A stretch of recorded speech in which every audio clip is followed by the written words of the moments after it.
ఇక తెలంగాణ వ్యాప్తంగా భారీ వర్షాలు కురుస్తున్నాయి. పలు జిల్లాల్లో భారీ వర్షం కురుస్తోంది. ఇవాళ ఉత్తర తెలంగాణలోని 4 జిల్లాల్లో అతి భారీ నుంచి అత్యంత భారీ వర్షాలు కురిసే అవకాశం ఉందని వాతావరణ శాఖ తెలిపింది. ఈ నేపథ్యంలో ఆయా జిల్లాలకు రెడ్ అలర్ట్ జారీ చేసింది. పలు జిల్లాల్లో తేలికపాటి నుంచి మోస్తారు వర్షాలు కురుస్తాయని అధికారులు తెలిపారు. ఇదే అంశంపై వాతావరణ శాఖ అధికారి నాగరత్నంతో మా ప్రతినిధి అంజుమా ఫేస్ టు ఫేస్. తెలంగాణ రాష్ట్ర వ్యాప్తంగా గత కొన్ని రోజులుగా విస్తారంగా వర్షాలు కురుస్తున్నాయి. ఇక నిన్న రాత్రి కూడా చాలా జిల్లాలలో అధిక వర్షపాతం నమోదయ్యింది. మరి ఈ రోజు నుంచి వారం రోజుల పాటు తెలంగాణ రాష్ట్ర వ్యాప్తంగా వాతావరణం ఏ విధంగా ఉండబోతుంది, ఏ జిల్లాలకి ఏ అలర్ట్స్ ని జారీ చేశారు ఏంటి అనే వివరాలను కూడా అడిగి తెలుసుకుందాము. మనతో పాటు వాతావరణ శాఖ డైరెక్టర్ నాగరత్న గారు ఉన్నారు. మిగతా విషయాలను ఆవిడ మాటల్లోనే అడిగి తెలుసుకుందాము. నమస్తే మ్యామ్. మ్యామ్, నిన్న మొన్న తెలంగాణ రాష్ట్ర వ్యాప్తంగా చాలా జిల్లాలలో కూడా మనకు అధిక వర్షపాతం నమోదయ్యింది. నిన్న రాత్రి ఏ జిల్లాలలో ఎంత మేరకు వర్షపాతం నమోదైంది? నిన్న చూసుకుంటే మనకి 10 సెంటీమీటర్స్ హైయెస్ట్ రెయిన్ఫాల్ నమోదవటం జరిగింది. నల్లగొండ, సూర్యాపేట్, మహబూబాబాద్, వరంగల్, హన్మకొండ, వికారాబాద్, నారాయణపేట్ ప్రాంతాల్లోని వర్షపాతం అది ఎక్కువగా నమోదవటం జరిగింది. అయితే ఈ రోజు చూసుకుంటే ఇటు హైదరాబాద్కి కూడా మనకి అలర్ట్స్ అనేవి జారీ చేయడం జరిగింది. భారీ వర్షం కురుస్తుందని కూడా తెలిపారు. అయితే ఏ సమయంలో మనకు వర్షం కురిసే అవకాశం ఉంది, ఏ విధంగా ఉండబోతోంది? ఈరోజు మనకి చూస్తే system slightly north coastal Andhra Pradesh ఆ తీరం వెంబడిగా ఉంది. ఈస్ట్ వెస్ట్ ట్రఫ్ ఒకటి నార్త్ ఇంటీరియర్ కర్ణాటక నుండి కోస్టల్ ఆంధ్రప్రదేశ్ వరకు ఉంది. ఇంకొకటి సౌత్ ఛత్తీస్గఢ్, ఇంకొక అప్పర్ సైక్లోనిక్ సర్క్యులేషన్. వీటి ప్రభావం వల్ల ఎక్కువగా కూడా ఈరోజు rainfall north Telangana, east and north east తెలంగాణలో కాన్సన్ట్రేట్ అయ్యే ఛాన్సెస్ ఉన్నాయి. సో ఈరోజు రెడ్ వార్నింగ్స్ అవి జారీ చేయటం జరిగింది. చాలా చోట్ల తేలికపాటి నుంచి మోస్తారు వర్షాలు కూడా ఉంటాయి.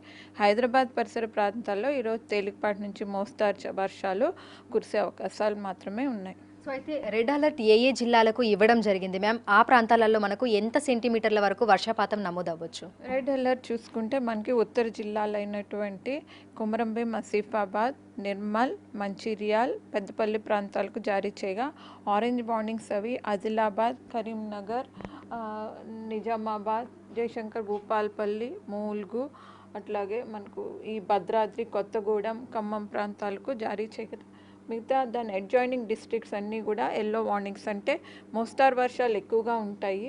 వాటితో పాటుగా 1-2 చోట్ల భారీ వర్షాలు కూడా ఉండే అవకాశం. ఈ దిగువ జిల్లాలన్నీ కూడా మనకి హైదరాబాద్ పరిసర జిల్లాలు, వెస్టర్న్ డిస్ట్రిక్ట్ ఇవన్నీ కూడా మోస్తారు ఎక్కువగా కురిసే అవకాశాలు కనిపిస్తున్నాయి. అయితే ఉరుములు, మెరుపులు, ఈదురుగాలులతో కూడినటువంటి వర్షాలు కురిసే అవకాశం ఉంది అంటారా, లేదంటే సాధారణంగానే మనకి వర్షాలు అనేవి ఉంటాయా? యాక్చువల్లీ ఈ ఉరుములు మెరుపులతోటి కూడినటువంటి వర్షం, గస్టీ విండ్స్ కూడా 40 km/h వరకు కూడా ఉండే అవకాశాలు ఉన్నాయి. ఈరోజు రేపటికి కూడా ఆరెంజ్ వార్నింగ్స్ అవి జారీ చేసాము. సో ఈస్టర్న్ పార్ట్ అట్లాగే నార్దర్న్ పార్ట్ కూడా ఈ మోస్తారు వర్షాలతో పాటుగా 1-2 చోట్ల అతి భారీ వర్షం 12 నుంచి 20 సెంటీమీటర్ల వరకు కూడా కురిసే అవకాశం ఉంది. దాన్ని ఆనుకొని ఉన్న జిల్లాలు ఏవైతే ఉన్నాయో నిర్మల్, నిజామాబాద్, జగిత్యాల, రాజన్న సిరిసిల్ల, అట్లాగే ఖమ్మం, ఈ వరంగల్, మహబూబాబాద్ ఇవన్నీ కూడా మోస్తారు వర్షాలతో 1-2 చోట్ల భారీ వర్ష సూచనలు కూడా ఇచ్చాం. రేపటికి కూడా హైదరాబాద్ పరిసర ప్రాంతాల్లోని తేలికపాటి వర్షం కానీ మోస్తారు వర్షం కానీ కురిసే అవకాశం ఉంది. అయితే ఈ అతి భారీ వర్షాలు కురిసేటువంటి జిల్లాల్లోని ప్రజలకి, అక్కడి రైతులకి అలర్ట్స్ అనేవి ఏ విధంగా పంపిస్తున్నారు? అయితే అలర్ట్స్ అవి మనకి చూసుకుంటే అగ్రోమెట్ సెక్షన్ నుంచి ఆల్రెడీ అగ్రోమెట్ అడ్వైజరీస్ అవి కూడా విడుదల చేయటం జరిగింది. ఇలా మోస్తారు వర్షాలు, అతి భారీ వర్షాలు ఉంటాయని ఈరోజు రెడ్ వార్నింగ్ విషయం కూడా తెలియచేయటం జరిగింది. ఆల్రెడీ చూసుకుంటే కనుక ఇవి మెయిల్స్ ద్వారా, అట్లాగే కలెక్టరేట్స్కి, అట్లాగే స్టేట్ డిసాస్టర్ మేనేజ్మెంట్ అథారిటీ ద్వారా ఎప్పటికప్పుడు కూడా ఇన్ఫర్మేషన్ వాళ్ళకి జారీ చేయటం జరుగుతుంది. దీని తాలూకా ప్రభావిత ప్రాంతాలకు కూడా ఎటువంటి ఇంపాక్ట్స్ ఉంటాయి అనేది కూడా ఆ బులెటిన్స్లో అగ్రికల్చర్ ఇప్పటికే అడ్వైజరీస్తో పాటుగా ఎక్కడైతే ఏ పంట వేసుకున్నారో ఎటువంటి ప్రభావం ఉంటుందనేది కూడా వాటిలో సూచించడం జరిగింది. దగ్గర ఉన్నటువంటి డిఏఓస్ కానీ, ఎంఏఓస్ కానీ, ఏఓస్ని సంప్రదించవచ్చు ఇంకా డౌట్స్ ఉంటే. అట్లాగే పరివాహక ప్రాంతాలకు కూడా గోదావరి 12 పరివాహక ప్రాంతాలకి, అట్లాగే లోవర్ కృష్ణలో ఉన్నటువంటి 4 పరివాహక ప్రాంతాల్లో కూడా వార్నింగ్స్ అవి జారీ చేయడం జరిగింది. ఓకే, సో ఓవరాల్గా చూసుకుంటే మ్యామ్ తెలంగాణ రాష్ట్ర వ్యాప్తంగా ఈ రానున్న వారం రోజుల పాటు పరిస్థితి ఏ విధంగా ఉండొచ్చు అంటారు?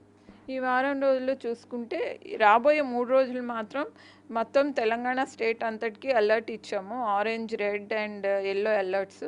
సో నార్థన్ డిస్ట్రిక్ట్స్కి రెడ్ వార్నింగ్స్, మిగతా జిల్లాలకి ఆరెంజ్. సో లోవర్ ఉన్నటువంటి డిస్ట్రిక్ట్స్ ఏవైతే ఉన్నాయో సౌత్ అండ్ సెంట్రల్కి తేలికపాటి నుంచి మోస్తారు వర్షాలు మాత్రమే కురిసే అవకాశాలు ఉంటాయి. కాబట్టి అక్కడ గ్రీన్ వార్నింగ్స్ అంటే no warnings have been given to that district. But thunderstorm అనేది సివియారిటీ నార్థన్ డిస్ట్రిక్ట్స్లో ఎక్కువగా ఉంటుంది.